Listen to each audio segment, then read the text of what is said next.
Olá, Júlio. Olá. Temos uma relação ainda difícil com a doença? Claro que temos, não é? Nem sei se poderia ser diferente.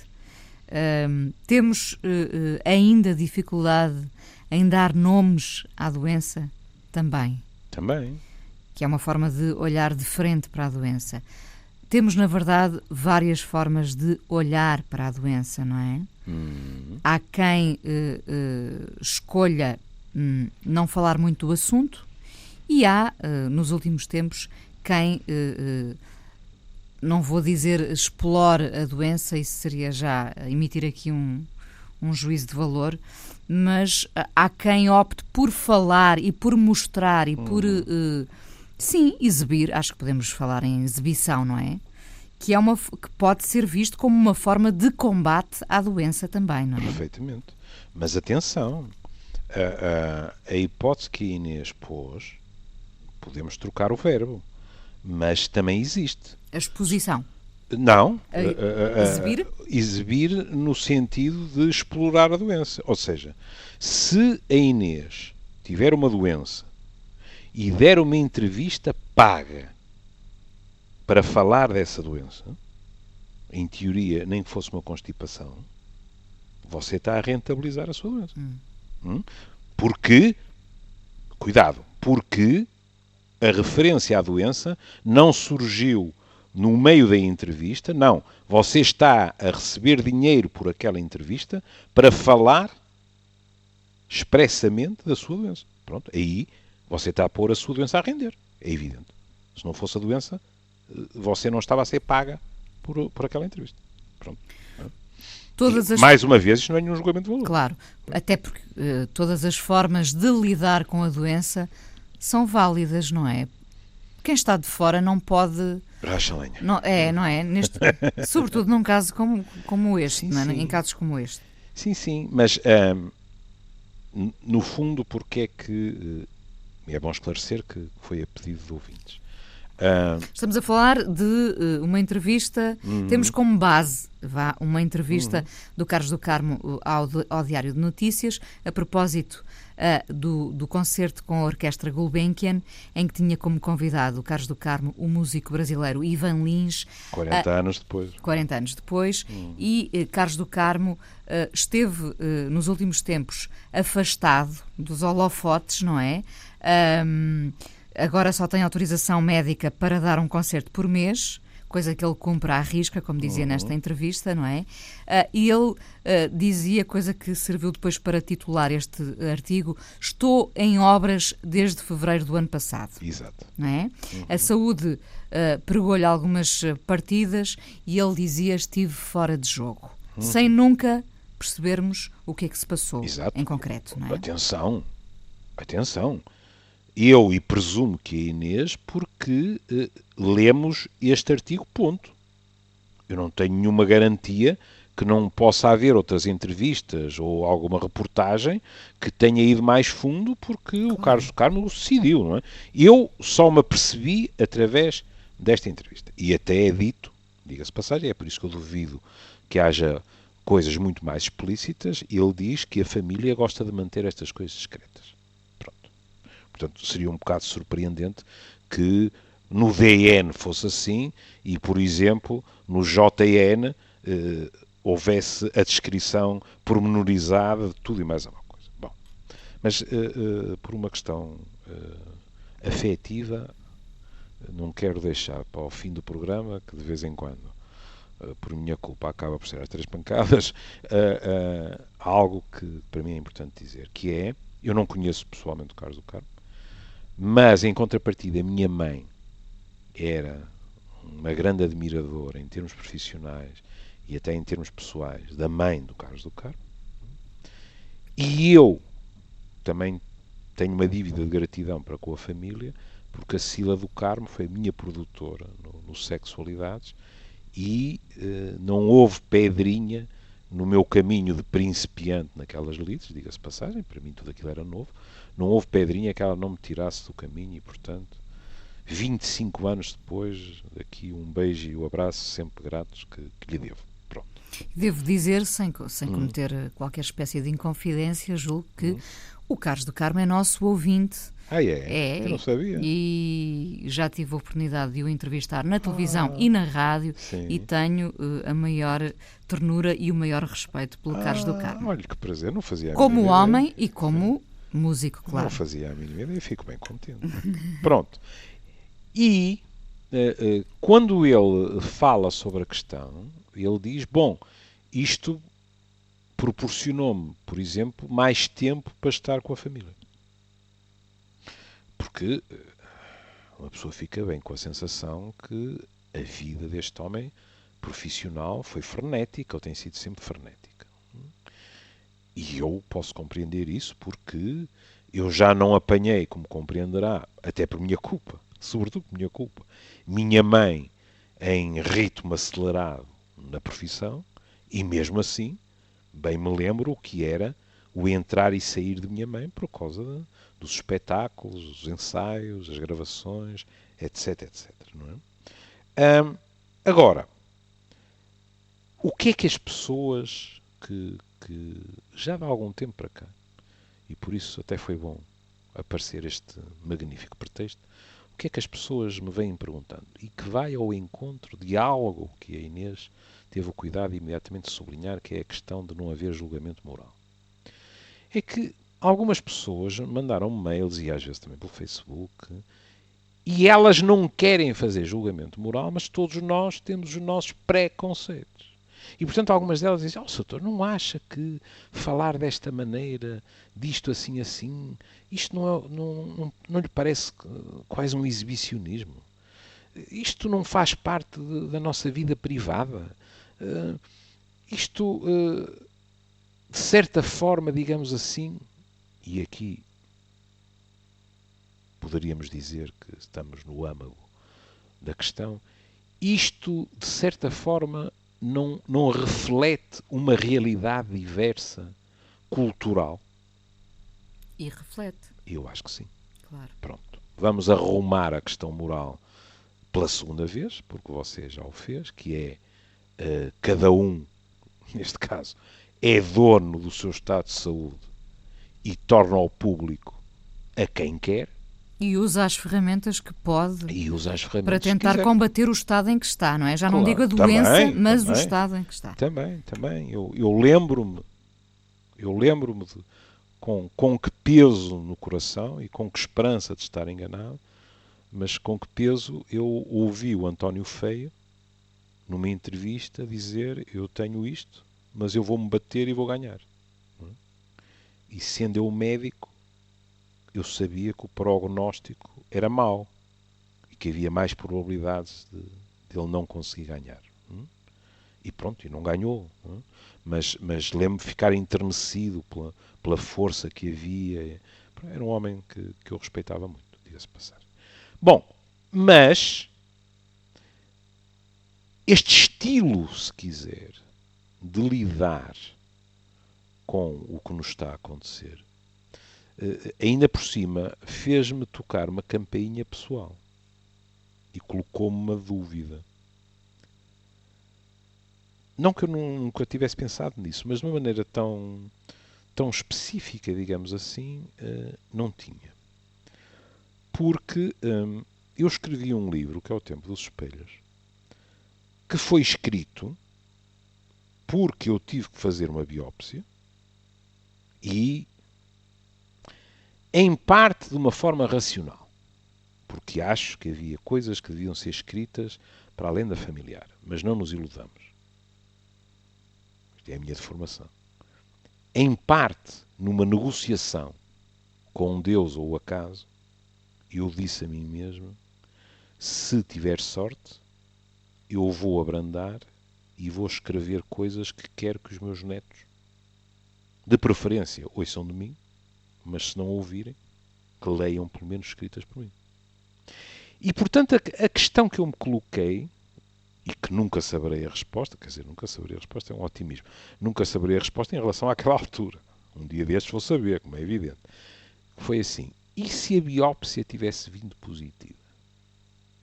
Eu teria escrito o livro?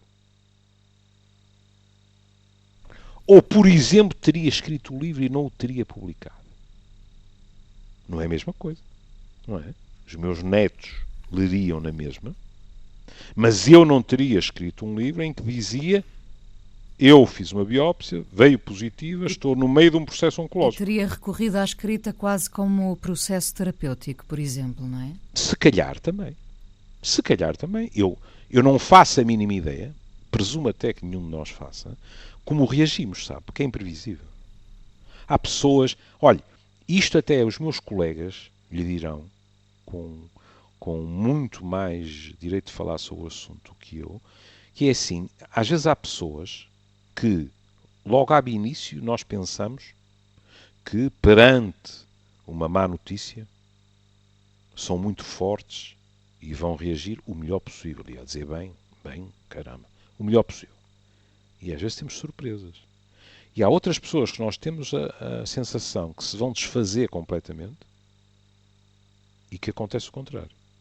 Portanto, tudo isto é extremamente subjetivo. Repare, é imprevisível e é inconstante, porque nós podemos reagir de determinada forma numa altura e não é? Tem toda a razão. O otimismo e o pessimismo andam sempre lado a lado. Não é? Exatamente. Bom, e portanto, porque é que eu acho que quando dizemos mas estamos numa situação em termos culturais que modifica isto? Porque, em primeiro lugar, o próprio conceito de privacidade alterou-se. Ou seja, vamos esquecer por um momento que o pontapé de saída foi a doença. Vamos passar para a baliza oposta no campo. Vamos passar para momentos de alegria. Pronto, eu não tenho Twitter e Instagrams, portanto, eu só posso falar de Facebook. Portanto, quando eu entro no Facebook e vejo... Eu sei que já lhe perguntei isto 37 vezes, desculpe, é a 38ª. Como é que se chama aquele... O feed? O mural? feed. Sim, o feed. Pronto. Aquelas notícias quando nós antes de entrar... O nosso não, o de toda a gente. Toda a gente, sim. Quando entro há notícias de gente que eu não faço a minha cara. É o feed, pronto. Às vezes... nós temos pessoas a partilharem situações de alegria pessoal, de alegria dos filhos, dos animais de estimação, disto, daquilo e daquele outro. E mesmo aí, quer dizer, abençoada a alegria, não é? Abençoada as coisas boas que nos acontecem. E mesmo aí, de vez em quando, eu olho e penso assim, eu poria isto... e nomeadamente em termos de relações afetivas, desde o eu apaixonei-me a pedir-me em casamento, a isto, aquilo e aquilo outro, e eu penso assim, se calhar com o meu feitio eu não punha isto no Facebook. Claro que, por exemplo, qualquer um dos nossos ouvintes, tanto em relação a mim como em relação a si, diga-se passagem, nesta altura podia dizer assim, bem, mas convosco também é alta variável, não é? Vocês são, quer queiram, quer não, personagens públicas. E isso também pode ser uma variável que influencia a vossa decisão. Tem toda a razão. Pronto. Mas quando estamos a falar de questões que têm a ver com o sofrimento, acho que a situação se põe com muito maior acuidade. Eu lembro-me de um episódio do saudoso House, de que eu ainda tenho saudades, realmente. Tenho. Eu gostava, como lhe disse muitas vezes... aquilo para mim não era uma série sobre medicina. O que me fascinava eram as personalidades, claro. etc. Porque, como aliás se lembra, passou por Lisboa a minha colega que verdadeiramente serviu de modelo para aquilo, e ela disse de caras, aquilo não tem nada a ver com medicina. Aquele tipo é o pior médico do mundo. Nem pensar. Pronto. Aquilo valia pela personagem carismática do muito Dr. House, bem, claro. porque aquilo jogava muito bem, havia coisas em termos do jogo, digamos assim, maquiavélico que ele fazia e tudo isso, e ao mesmo tempo, eu acho que era feito de maneira genial, aquele tipo era um perfeito psicopata, mas dava-se sempre a entender que por trás daquela muralha psicopática havia um tipo com um coração doce, não? E que era capaz de se esfarrapar pelas pessoas, aqui e acolá. Era muito bem feita a coisa, na minha opinião. Pronto. Ora bem, e havia um episódio em que uma senhora estava com uma patologia qualquer gravíssima e já havia um conflito entre ela e o marido, era qualquer coisa assim, sobre uma excessiva utilização do Facebook. Palavras como excessiva, diminuta, maior e menor são muito subjetivas. Cada um sabe de si. Mas o que acontece, se bem me lembro, é que lhe é proposto um tratamento, que é uma decisão complicada, e a senhora vai fazer um inquérito a todos os seus conhecidos no Facebook, em vez de discutir aquilo com o marido. E o marido fica verdadeiramente ofendido. Porque acha, em primeiro lugar, que está a ser posto na lista de prioridades da mulher atrás de todos os amigos facebookianos. E, em segundo lugar, ele também acha que aquilo é uma decisão muito privada e que, portanto, deveria pertencer aos dois pontos. Enquanto ela se apressa a retorquir, mas estes são os meus amigos. São aqueles com quem eu discuto as coisas importantes da minha vida. As alegrias, as tristezas, a quem peço opinião. E tanto faz serem 3 como serem 5.000. É assim que eu funciono. Eles não me desiludiram nunca. Portanto, está a ver como aqui há uma dimensão cultural / tecnológica que não existia de forma alguma há 20 anos atrás. Claro. Vamos fazer uma caricatura. Há 20 anos atrás, claro que um marido podia ficar chocado porque a senhora ia para o cabeleireiro perguntar se, ou para o supermercado, se havia de fazer uma determinada intervenção cirúrgica antes de falar com ele. Bom, e pergunto-me eu, e falava com quantas pessoas? 5, 10 ou 15? E ia falar com pessoas que nunca tinha visto na vida? Não é o mesmo contexto. Aqui é a possibilidade de, e por isso eu disse, eu não sei como isso acontece, porque ainda esta semana me disseram, não sei se a Inês tem informações semelhantes, mas ainda esta semana me disseram que há uma diminuição de facebookianos porque há uma migração para Twitters e Instagrams, sobretudo os mais jovens, foi como me disseram, porque é muito mais rápido. E nós vivemos numa altura em que a rapidez é tudo. As pessoas ambicionam, consciente ou inconscientemente, muitas delas, o instantâneo. E presumo realmente que, por exemplo, o Twitter, do pouco que eu me tenha percebido, nesse aspecto leva à palma com toda a facilidade ao Facebook. Pronto. Cada vez queremos reações mais imediatas. Isso também dá que pensar, não é? Também dá que pensar. Porque reações cada vez mais imediatas também podem dar decisões cada vez mais imediatas e menos meditadas. O que também é um risco. E, portanto, aquilo que as pessoas puseram em cima da mesa, leia-se, em mensagens de Facebook e em e-mails, no fundo é assim. Uma pessoa... bom, eu vou dizer uma expressão que vai passando de moda. Uma pessoa compra um jornal. Cada vez é mais frequente é que, olha, como eu faço, a primeira coisa que eu faço de manhã é ligar ao computador e ver as primeiras páginas. É um ritual, para mim, obrigatório. E veja como a questão tecnológica modifica realmente as coisas. Não é? Durante muito tempo, já sei que vai haver gente a revolar-se a rir lá em casa, mas pronto, é assim. Durante muito tempo, eu não acedia à net pelo telemóvel. Só acedia pelo computador.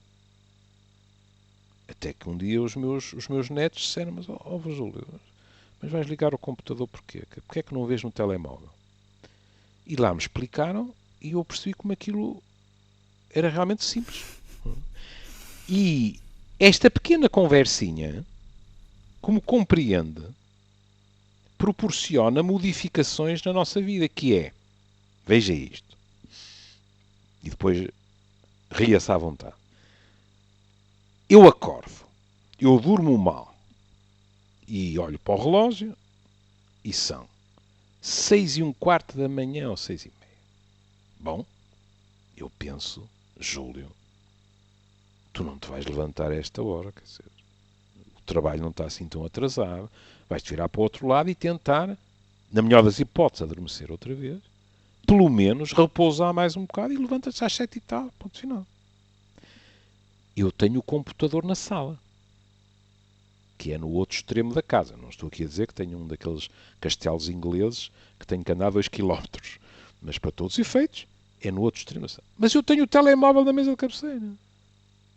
Portanto, há um bichinho maldoso dentro de mim que diz assim: está bem, pronto, vais dormir mais um bocadinho, mas e se entretanto visse as primeiras páginas? A esta hora já lá está. Claro. Quer dizer, não é preciso ser um crânio para perceber que se o tipo pega no telemóvel, vai ver as primeiras páginas todas, depois vira-se para o outro lado para dormir, um tipo que ainda por cima dorme mal, a probabilidade de adormecer outra vez é menor. Está bem, ele está mais informado sobre as aquisições, no meu caso, do Benfica. Não é? Mas é muito mais provável que ele daí um bocado diga assim: que azar, não consigo adormecer. Que azar? Então andou pela net durante 5 minutos a ver os jornais todos e acha que azar? Quando nós sabemos que isso é prejudicial. Portanto, quer queiramos, quer não, a tecnologia... Há que fazê-lo com consciência já agora, não é? Pois é. Quer queiramos, quer não, a tecnologia é aditiva. E a tecnologia criou condições que eram impensáveis. Agora, vamos voltar ao exemplo que eu estava a dar. Que é, seja no computador, seja no quiosque da esquina, antes de calmamente ir tomar a sua bica, a Inês compra um jornal. E na primeira página está alguém, e o título diz: fulano ou fulana tal conta como está a ser a quimioterapia, ou isto, ou aquilo, ou aquilo outro. A primeira questão que é preciso, na minha opinião, ter perfeitamente límpida é: aquilo foi uma decisão daquela pessoa. Logo, aceitar a decisão do outro, não é? Você dirá, nós não discutimos isto antes de falarmos sobre o assunto. Eu sinto-me completamente no direito de pensar: eu não diria isto, ou eu não faria assim, ou eu não faria assim, e camém-me, nunca sabemos, mas pronto.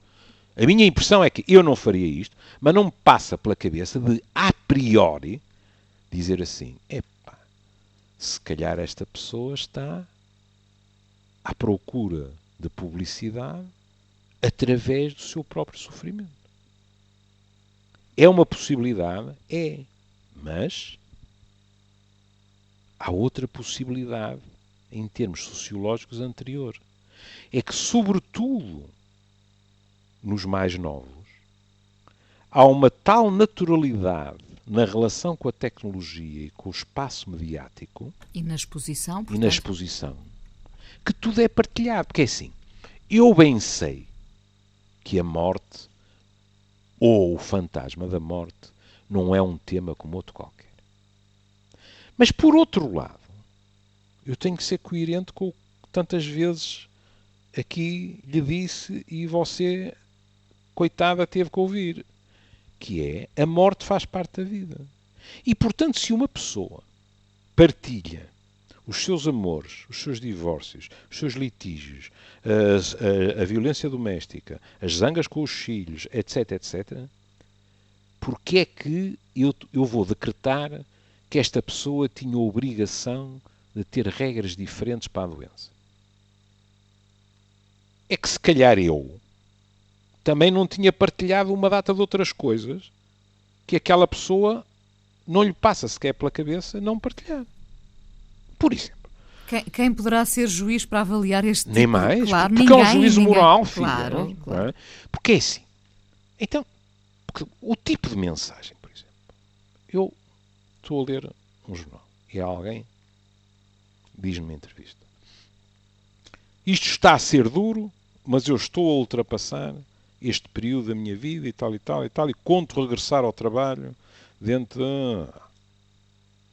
Isto, por parte da pessoa, é uma mensagem positiva que está a transmitir. Portanto, se isto não lhe põe nenhum problema em termos de pudor, não é pudor moral, é em termos de privacidade, não é? Dos seus conceitos de privacidade. Ou seja, há coisas da minha vida que eu não partilho em público, porque uma coisa é na primeira página do jornal, outra coisa é com os nossos amigos mais íntimos. E mesmo aí, alguns de nós nem às paredes confesso. Sim. Não é? Eu encontro pessoas com doenças graves que nem o cônjuge sabe. Aliás, de vez em quando, situações que, até sob um ponto de vista da própria doença, não deveria ser assim. Porque a pessoa está-se a privar de apoios que seriam importantes. Mas às vezes a pessoa, porque não quer incomodar, por orgulho, por isto e por aquilo, toma as suas decisões. Ponto final. Não é? E por isso, o juízo, digamos assim, moral, na minha opinião, é completamente injustificado. Eu diria mais. É inaceitável. Vou-lhe até contar uma coisa que eu já acho inaceitável de outra forma, mas que, na minha opinião, mostra bem o tipo de sociedade em que vivemos. Porque realmente nós vivemos numa sociedade exibicionista e voyeurista. Quanto a isso, não há dúvidas. Não há dúvidas. E em que, inclusivamente, a velocidade da informação faz com que as reações sejam extraordinárias. Porque é muito curioso que, sob certos aspectos, nós vivemos numa sociedade muito paranoide, muito desconfiada e tal, mas, por outro lado, também estamos muito predispostos, não digo todos, mas muitos de nós estão. Eu, por exemplo, tenho muita dificuldade em determinadas situações em dizer alto e para o baile, que é, nós vemos qualquer coisa, ou ouvimos qualquer coisa, aquilo é repetido e é amplificado, e hoje em dia, nomeadamente com as redes sociais, é uma verdadeira explosão, não é? E nós aderimos àquilo de uma forma acrítica. Por exemplo, eu esta semana ouvi o diretor do Correio da Manhã dizer, mas a notícia que disseram que nós publicámos sobre o pai de Ronaldo não existe. Uma reportagem que teria justificado o gesto de Ronaldo a tirar o microfone para o lago.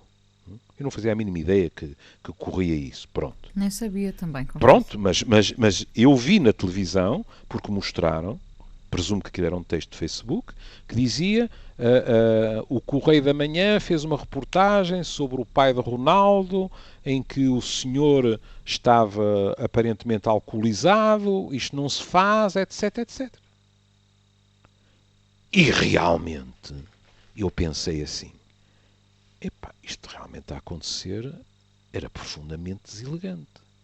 Mas o que acontece é que eu tenho o diretor de um jornal, de uma televisão, penso não estar enganado, não, se estou a ofender alguém e há direções diferentes, peço desculpa, não? Que diz, mas isto não aconteceu.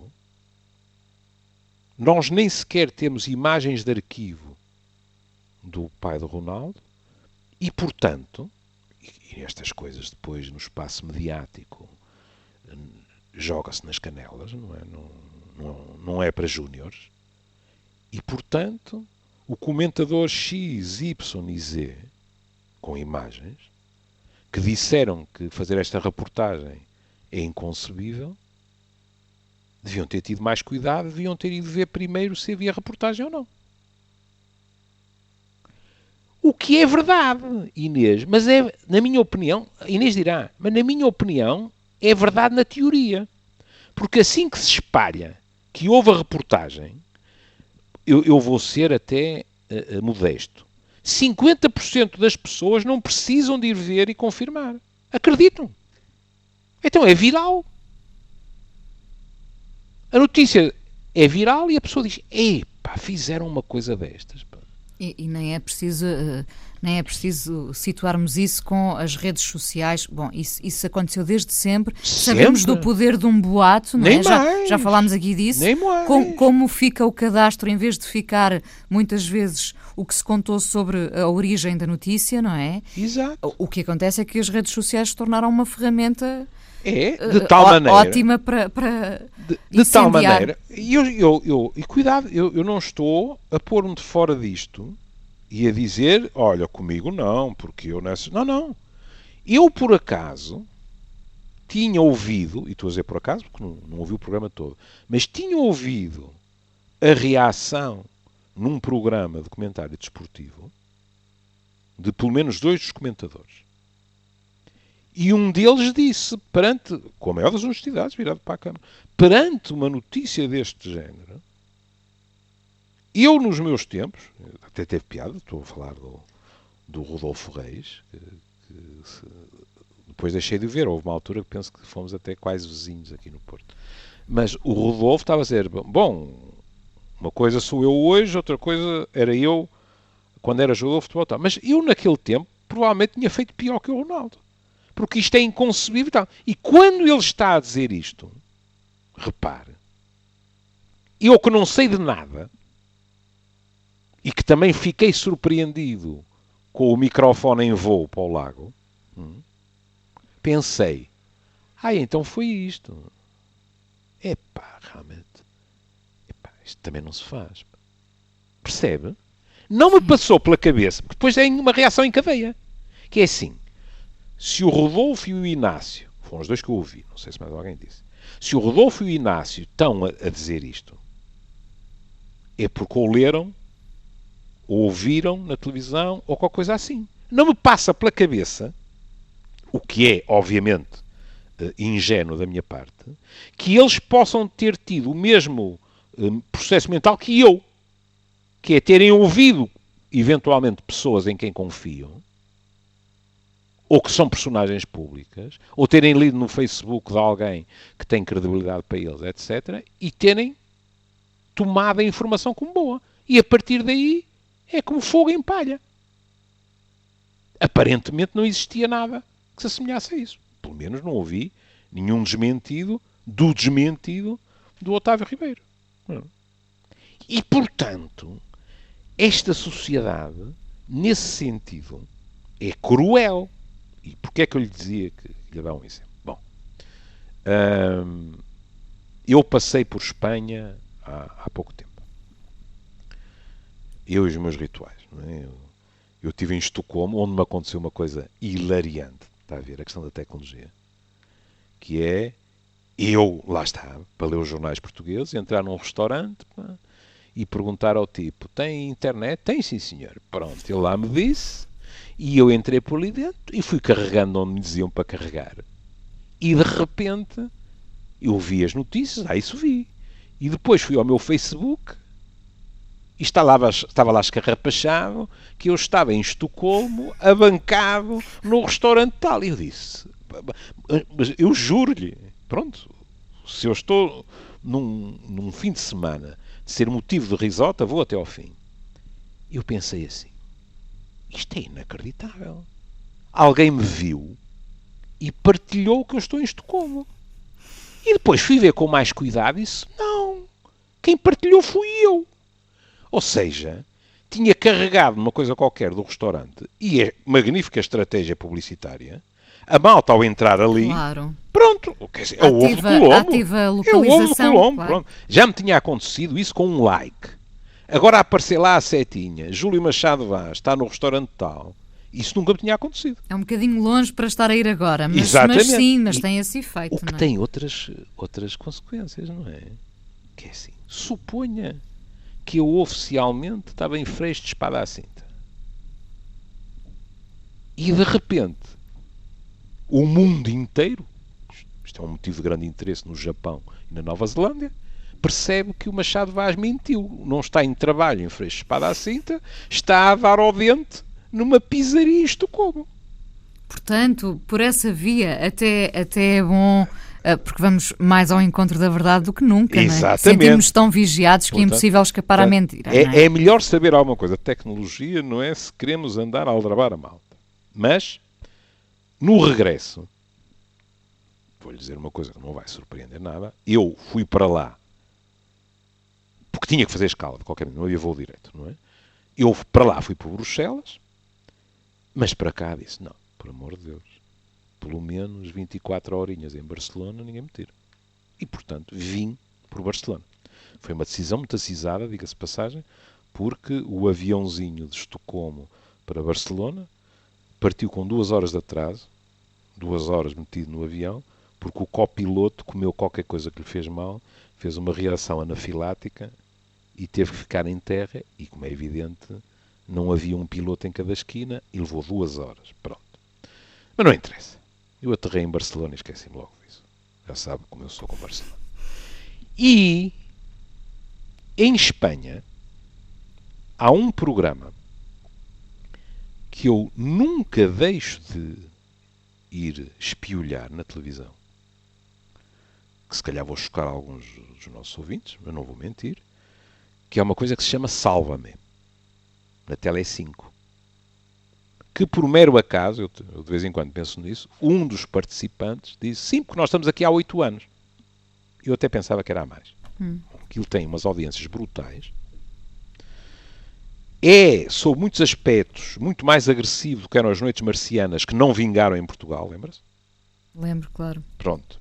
Não vingaram, pois foi. Não vingaram. Pois foi. Não vingaram. Bom, as Noites Marcianas... Não sabemos se hoje em dia vingariam se ou não. calhar, mas sob certos aspectos comparados com o Sálvame é uma brincadeira de crianças. Eu vou-lhe contar aquilo a que assisti. Apareceu lá uma senhora que é filha de um filho ilegítimo de Afonso XIII e que o pai morreu há uma semana. Ou antes tinha morrido há uma semana. O tempo passa, não é? Pronto. E então a senhora, que aparentemente passa muito também nas televisões, etc. Não interessa, não estou a par disso. No país vizinho, a senhora foi lá para dizer que se vai continuar a bater pela justiça para seu pai. O que é que isso significa? Que seu pai, que foi reconhecido como filho de Afonso XIII, que seu pai seja enterrado junto aos outros infantes de Espanha. O que não foi concedido. Pronto. E a senhora falou abundantemente disso. Falou de como da última vez que tinha estado com o pai, tinham conversado sobre isso, etc, etc, etc. Pronto. E para lhe falar com toda a franqueza, eu até estava num registro diferente do habitual naquele programa, porque é um programa sobre a vida social dos famosos em Espanha. E com comportamentos que eu, pessoalmente, fico um bocado de cabelos em pé, como, por exemplo, câmaras às 4 da manhã à porta das pessoas, para ver quem entra, quem sai, com quem se entra, com quem se sai, etc. Pronto. E eu estava a achar aquilo até, estava a pensar assim, curioso, isto é uma coisa com interesse histórico, etc. E muito pouco de bate-boca. E eis não quando a apresentadora diz: nós vamos confrontar a dona não sei quanto com uma entrevista que o pai dela deu 2 meses ou 3 meses antes de morrer, em que aborda estes temas. Portanto, a senhora não sabia da entrevista. E na entrevista, o pai diz: eu estou-me nas tintas para ser reconhecido como um infante. A minha filha é que passa a vida a falar nisso porque quer publicidade. E, portanto, ela não me liga nenhuma. E, portanto, à minha custa, anda pelas televisões e tal. E eu fiquei esbugalhado. E vou-lhe dizer uma coisa, para mim ficar esbugalhado em Espanha a ver aquele programa já não é fácil, porque já vi quase de tudo ali. E eu disse, mas isto é uma armadilha. E era. Bom, a senhora desfez-se em lágrimas. Os comentadores caíram-lhe em cima e perguntaram-lhe como é que ela explicava ao pai dizer uma coisa e ela dizer outra. Ela disse que não admitia que lhe chamassem mentirosa, mas, por outro lado, tinha visto o pai, que já estava morto, visto o pai a dizer, não, ela quer é publicidade, tal, tal, tal. A senhora ficou à beira do fanico e exigiu sair do platô. E saiu. Saiu e lá vem uns anúncios. Bom, quando acabou o intervalo, tínhamos o platô com toda a gente, menos ela. Mas imagina, Inês, que ela estava no ecrã a chorar baba e ranho porque estava nos bastidores, à beira do chelique. Eu não estou a dizer que esta senhora é uma santa, hein? Porque aquilo que o pai diz pode perfeitamente ser verdade. Mas que a senhora estava numa situação complicada, não é? Porque tinha sido apanhada, aparentemente, numa mentira perante a Espanha inteira, passo o exagero, então ela estava nos bastidores. Sabe o que aconteceu a seguir? A cena passou para os bastidores, com as câmaras, com as pessoas a consolá-la. E a senhora virada para a pivô diz, isto não está a ser gravado, pois não?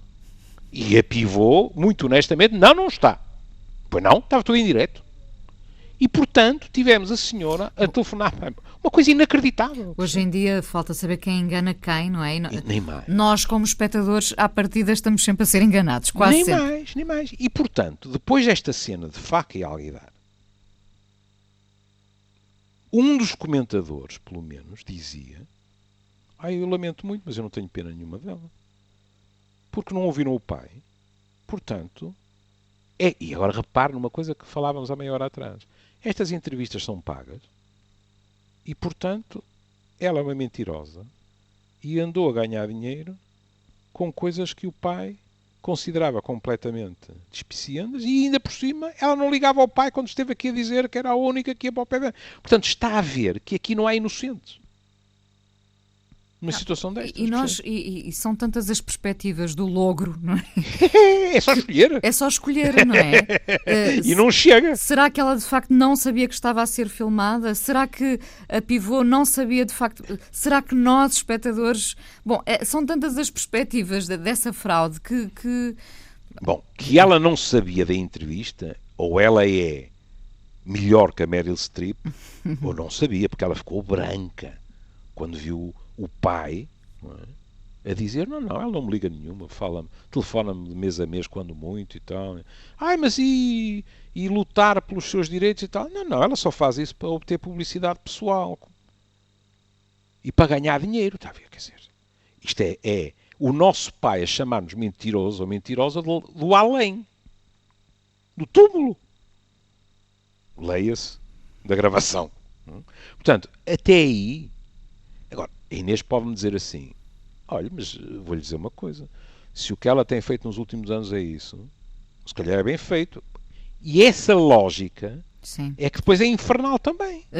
Já estamos a terminar. Pronto. O que fica de tudo isto estão a diluir-se, vá lá, os limites. Estão. Por um lado, é óbvio que nós devemos aceitar a posição de cada um, não é? A forma como escolhe fazer o seu caminho, neste caso, porque estávamos a falar da doença. Isso é fundamental. Pronto. Por outro lado, nós também não podemos encolher os ombros a todo este diluir de limites. Porque senão qualquer dia, onde é que nos situamos? Está bem, mas o que você está a dizer é importante a dois níveis. Primeiro, nós temos a obrigação de exercer cidadania. Mas, por exemplo, no caso que eu lhes citei, e até é mais fácil, estamos a falar de Espanha, até eu contribuí, porque eu estive lá e vi até ao fim. Ora, quando não há audiências, os programas ou mudam ou desaparecem, minha querida. E, portanto, temos que ter a noção que, por exemplo, alguns de nós dizem assim, que horror aquela pessoa expor a sua vida desta maneira. Mas fomos ler o artiguinho todo, ou estivemos pregados ao televisor, de princípio ao fim. Sim. E isso quer dizer, isto não é para irmos para a prisão. Mas o que não podemos é pôr-nos numa situação de julgamento moral e dizer assim, que coisa horrível, devia ser proibido e tal e tal. E gostaria de salientar outra coisa, já sei que algumas pessoas lá em casa dirão que é para me defender, mas não é. Há um mito muitas vezes espalhado que é determinado tipo de programas só é visto pelo povo, porque o povo não é muito instruído, porque as classes altas, essas, ficam horrorizadas e não os veem. É rotundamente falso. Os estudos estão feitos e aqui, esta semana falaremos de escolaridade por outras razões, e aqui a escolaridade não diz nada. Às vezes até o que diz, sabe o que é? É hipocrisia. Que é pessoas que, porque acham que em princípio não deviam ter visto aquilo, dizem, eu ia a passar, vi um bocadinho e depois contam-lhe meia hora de programa ou 3/4 de hora. Portanto, é mais vale admitirmos que vivemos numa sociedade voyeurista, até deixemos o exibicionismo, claro que as coisas estão ligadas, uma sociedade voyeurista que adora espreitar pelo buraco da fechadura ou por um ecrã escancarado. E voltamos a Carlos do Carmo, o homem que dizia na imprensa: estou em obras desde fevereiro do ano passado. A saúde pregou-lhe algumas fintas, ele dizia estar fora de jogo. Pronto. Entretanto, já deu um concerto, como ele contava, concertos agora uma vez por mês, não é? Coisa que ele pretende cumprir. Nós vamos ouvir o Carlos do Carmo, um homem. Deixa-me só dizer uma coisa que é para ficar tudo clarinho. Se as pessoas me perguntam que registro é que eu prefiro o registro do Carlos do Carmo. Sem dúvida. Mas isto é um julgamento de valor. Claro, pronto. Claro. Um beijinho. Um beijinho e um abraço para o Carlos do Carmo. 2. Isso, Tchau. um beijinho.